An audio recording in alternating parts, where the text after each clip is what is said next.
Em nome do Pai, do Filho e do Espírito Santo. Amém. Queridos irmãos e irmãs, iniciaremos, a partir de hoje, algumas formações acerca de nossa vida espiritual. Aqui vamos refletir sobre esta luta, este combate contra a carne, o mundo e o demônio. E meditar naquilo que os santos, os autores espirituais e claramente a própria palavra de Deus nos ensina para chegarmos a este triunfo da nossa salvação eterna. Por isto, neste podcast, nós começaremos a falar de um tema que é a tentação. Mas seria impossível falarmos da tentação se não revelarmos quem é o tentador. Vamos precisar de outros áudios. Aqui consideremos apenas uma introdução do que nós iremos tratar ao longo desses dias. Então vamos tentar, nesta introdução, definir o que seria a tentação. Mas antes, é preciso olhar o contexto em que o cristianismo se encontra na sociedade neocontemporânea, a fim de percebermos a dificuldade de acreditarmos não apenas em uma tentação espiritual, mas na existência daquele que opera esta tentação na alma, o diabo. Percebemos que no campo da teologia e da filosofia, os temas que transcendem a natureza sensível estão sendo cada vez mais escassos e pouco discutidos. De uns anos para cá, percebemos que na literatura católica evitou-se muito a falar da existência do demônio. E tudo foi reduzido ao psicológico e ao sociológico. Isto é um grande perigo, pois parece ser uma artimanha do demônio. Pois se aquele que causa todos os males na natureza, tal como um ladrão que invade uma casa e saqueia, ele passa despercebido. Logo, ninguém consegue identificar o causador de todos os males. E podemos até mesmo atribuir os males da vida presente ao próprio Deus, pelo fato de ignorarmos que existe uma operação maléfica de criaturas que são levadas à corrupção. Criaturas estas que possuem inteligência e vontade, que nós chamamos de demônios, e também criaturas humanas, que acabam cedendo às propostas do tentador. Mesmo que temos escutado tão pouco acerca daquilo que o catecismo da igreja chama de novíssimos, as coisas últimas. Mas é preciso que nós venhamos a falar urgentemente, nos tempos atuais, acerca destas verdades da fé. Pois percebemos que o relativismo moral, a juventude que se perde nos vícios, tem como causa a ignorância acerca das verdades da fé que condizem à salvação da própria alma. Como, por exemplo, o juízo particular em que a alma terá de prestar diante de Deus quando morrer. Como, por exemplo, o risco de cometermos um pecado mortal e nem ao purgatório chegarmos, e imediatamente irmos ao inferno. Pois, como bem ensinou o apóstolo São Paulo, o salário do pecado é a morte. São verdades como estas que Cristo está nos revelando, porque elas não são evidentes à própria inteligência. Cristo nos revela nas Escrituras, a fim de nos alertar como bom pai do perigo em que o filho poderá cair se não vier a enxergar a pedra que está diante do seu horizonte. O bom pai é aquele que, antes da queda, alerta o filho do risco, do que poderá vir a acontecer. Eu acredito que quanto mais estes temas voltarem a serem lidos, meditados e pensados por nós, podemos certamente mudar o curso em que a humanidade tem acelerado apressadamente, pelo grande desconhecimento da vida que transcende a esta vida sensível em que vivemos todos os dias quando acordamos. O ser humano ignora para onde vai, e como não sabe para onde vai, perdido que está, a cada dia há uma novidade, e ele é levado pelos ventos desta novidade, sem nenhuma racionalidade, deixando que as ondas das paixões governem o seu coração, sem nenhuma direção, sem nenhum leme e sem nenhum porto seguro. Porém, chegará a hora em que este homem ficará desanimado, pois percebe que dá voltas em torno de si mesmo. Por mais que é divertido pegarmos um barco e sairmos a navegar, sem destino, porém, isto tem um risco tremendo, pois como não sabemos a que mares navegamos, ficaremos sem comida e chegará a hora em que estaremos perdidos sem saber para onde vamos, para lá ou para cá. E agora parece que muitas almas boas no meio deste mundo entraram dentro desses mares e se encontram nesta situação, aonde não há ninguém para resgatá-las no meio de um oceano que vai engoli-las.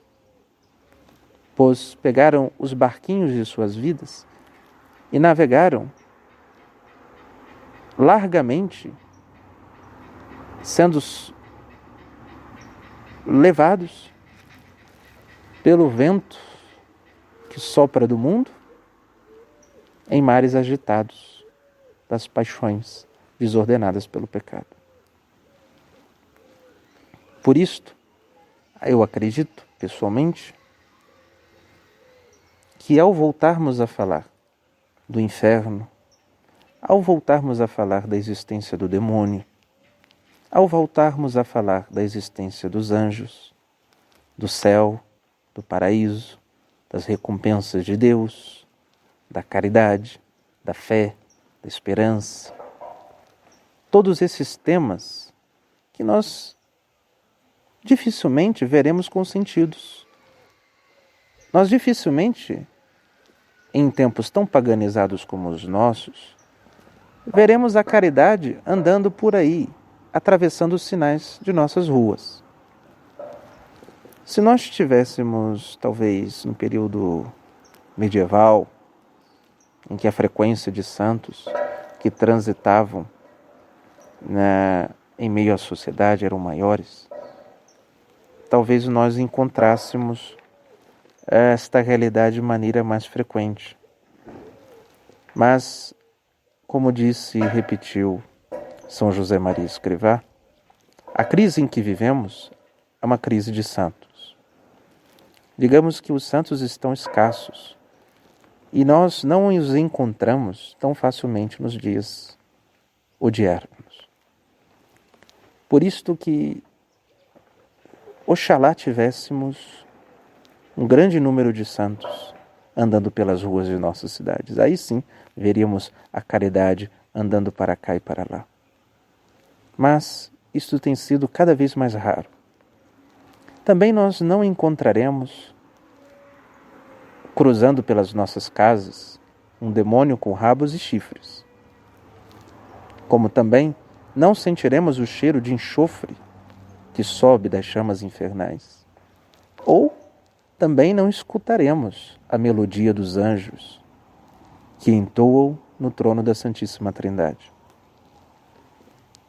Os nossos sentidos estão alheios a estas realidades que, na arte cristã, obviamente, logo representou os anjos com harpas, demônios com chifres, o inferno como enxofre, e tantos símbolos para que venham em auxílio do nosso imaginário, a nossa capacidade sensível, a fim de conseguir ver a estas coisas que são substanciais e abstratas, lá na nossa inteligência. E assim, torna-se necessário resgatarmos estas imagens que quem as criou não foi propriamente um artista medieval ou renascentista, mas quem falou em imagens e parábolas foi o Verbo de Deus, foi o próprio Deus na carne humana, Jesus. Falou-nos em imagens, falou-nos em fogo, castelos, construções, o agricultor, sementes, a fim de que com o nosso imaginário consigamos enxergar aquilo que ultrapassa os sentidos. Bom, isto é apenas para justificar o que será tratado a partir de então. As tentações. Quando falamos das tentações, as investidas do demônio sobre a própria alma, estamos em um campo que tantas vezes é ignorado pela psicologia moderna, onde tudo é resolvido facilmente com certos mecanismos que têm como critérios apenas as operações cerebrais. Ignoram, talvez, tantas realidades profundas que existem na alma humana e que só Deus poderá revelá-las ao ser humano.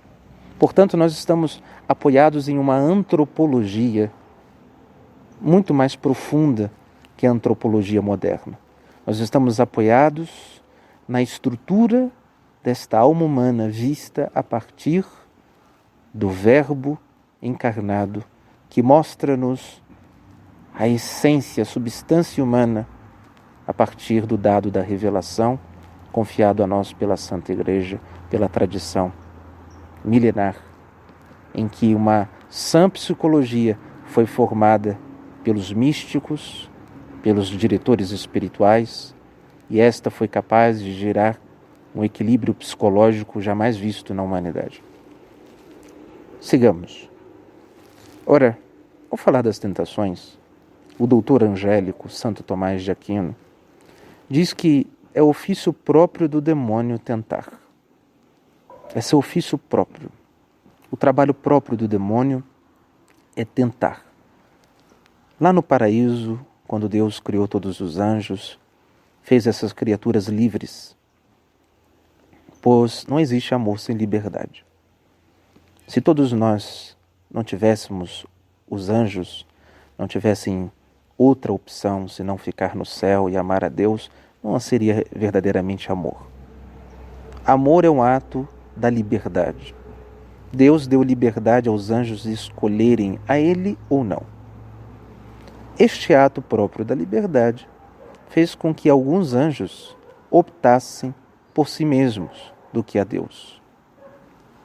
Escolheram uma felicidade que nós podemos chamar egoísmo.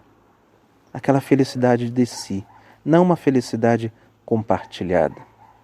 O amor a Deus leva-nos necessariamente a um amor que nos leva à doação.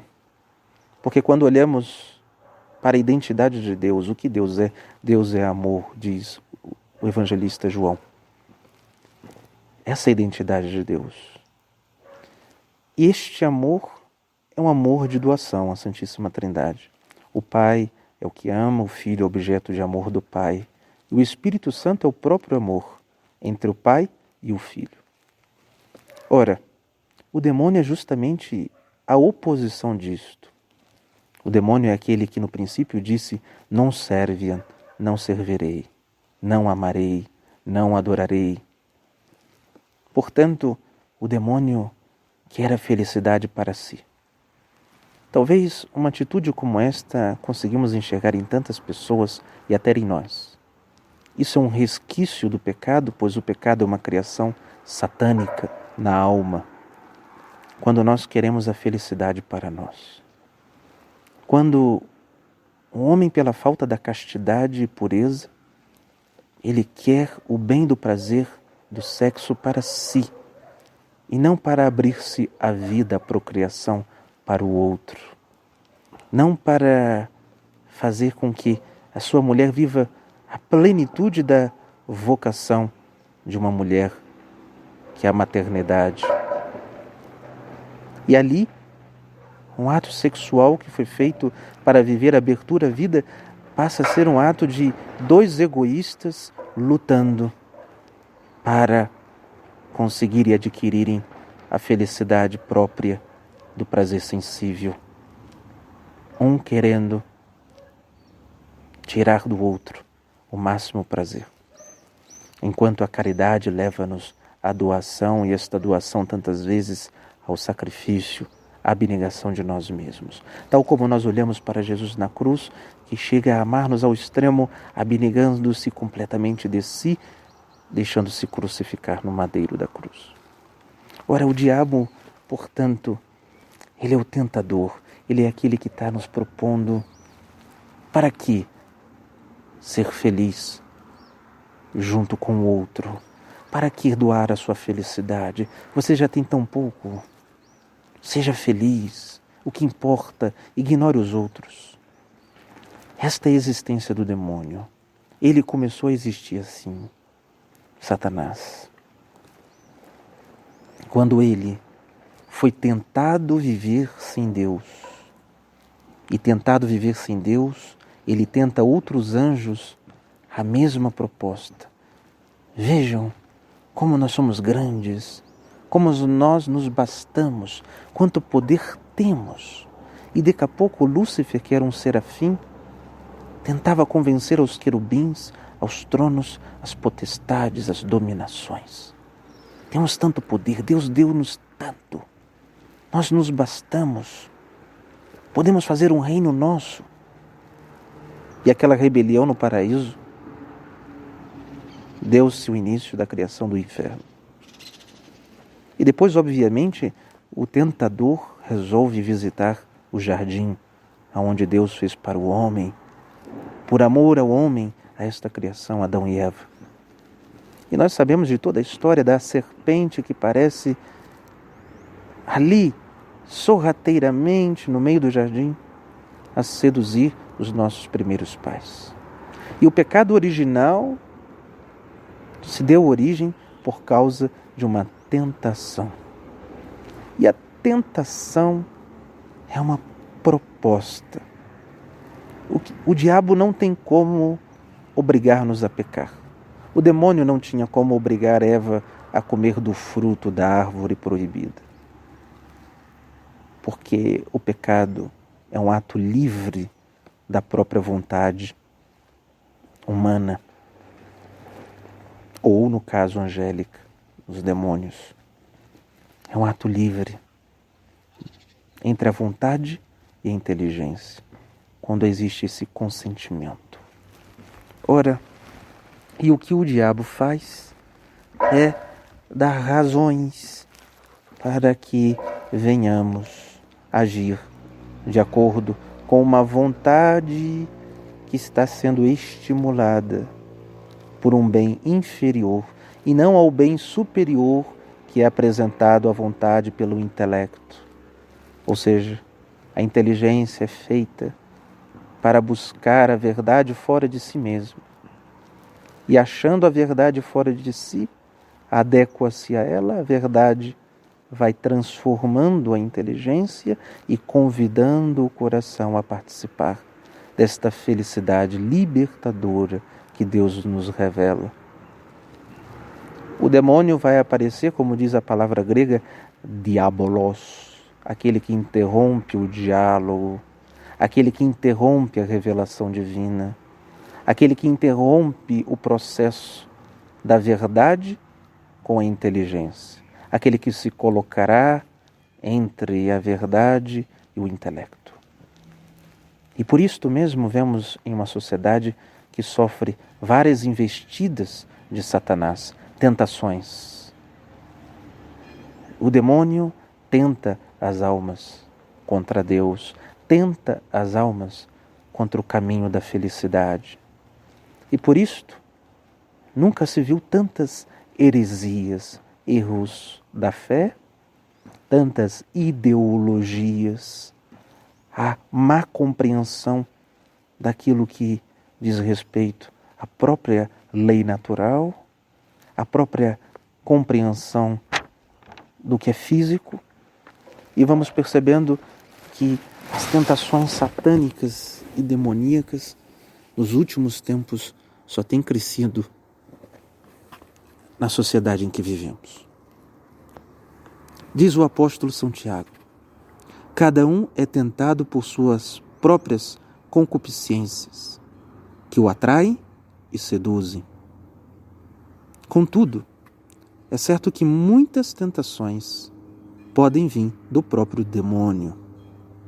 Existem tentações que, como diz o apóstolo, não são causadas pelo próprio demônio, pois a nossa natureza, tendo sido concebidos no pecado, ela está desordenada. Existe uma desarmonia entre o composto sensível e o espiritual.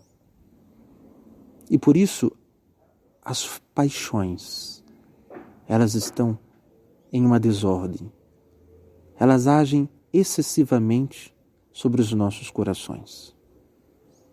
E por isso tantas tentações podem ser causadas justamente pelos vícios que foram arraigados dentro de nós. Às vezes até pela falta da educação dos pais para com os filhos. Quando estes deviam treinar já o coração dos filhos à austeridade, treinar o coração dos filhos a rejeitar o prazer, abraçar a dor, como isto faz, como por exemplo, o filho sempre quer comer doce e o pai diz não. Mesmo que o filho chore, o pai lhe tira aquele bem sensível, pois não pode ficar comendo doce o tempo todo, daqui a pouco dará cárie nos seus dentes, fará mal à sua saúde. Quem deve decidir isso é o pai e a mãe. O filho ainda não tem maturidade psicológica para de fato decidir. Então, tantas vezes a nossa educação também foi falha e ao invés de criarmos aquele bem que é próprio da alma, chamado virtudes, nós acabamos por criar em nós o joio, que é o vício, que é o bem sensível, o apego ao bem sensível, quando nossa alma deixa se escravizar pelos prazeres da vida. Então há muitas tentações que provêm de uma desordem que os nossos corações foram metidos pela falta da operação das virtudes desde nossa infância. Por isso é necessário, para que consigamos vencer as tentações, que nos coloquemos na escola das virtudes, que possamos adquiri-las, aprender como que funcionam, aprender pela prudência, fugir daquilo que possa nos tirar das virtudes e principalmente adquiri-las por meio da graça, da oração, da Eucaristia, as virtudes infusas. Ora, continuemos. Podemos então ser tentados, como diz o apóstolo, pelas forças de nossas concupiscências, da nossa própria natureza desordenada pelo pecado.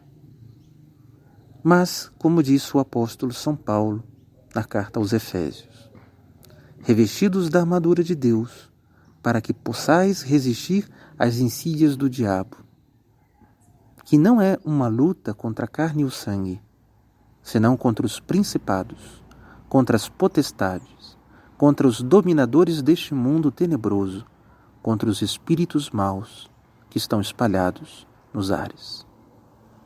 Ou até mesmo como São Pedro havia dito: sede sóbrios e vigilantes, pois o diabo o rodeia como um leão a rugir, procurando a quem devorar. É preciso entendermos a profundidade das palavras de Pedro e Paulo. Paulo está a nos dizer: nós lutamos não contra a carne e nem contra o sangue. Ou seja, não é apenas as forças da concupiscência, das paixões que solicitam os corações humanos, mas que isso, lutamos contra investidas do próprio demônio, contra os espíritos maléficos que estão espalhados, tal como uma fumaça intoxicada se espalha no ar. Estas são as palavras de Paulo. Vivemos em tempos em que o ar está pesado, não? O ar de nossa sociedade está intoxicado. A falta da vida espiritual. O materialismo que vai sufocando e matando a alma. O demônio vai tornando cada vez mais esta matéria, este corpo opaco, sem vida. Não? Esta é a grande tentação dos tempos atuais. O demônio quer fazer-nos crer que não exista nada fora da matéria, nada que vá além dos sentidos, e vai nos trancafiando assim em uma vida por demais animalizada. Por isso São Pedro está dizendo sobriedade e vigilância, pois senão seremos enganados. Seremos como que um bêbado que não tem sobriedade e enganado por qualquer um que lhe apresenta no meio do caminho. Portanto, as Escrituras e a tradição, a vida dos santos, nos comprovam que as tentações podem ser causadas pela nossa própria desordem, pela nossa falta de virtudes, mas também causadas por uma força satânica e diabólica, o espírito das trevas chamado Satanás. Tal como vimos no deserto na vida de Jesus, que é submetido a tentações do demônio. Aqui fica esta introdução.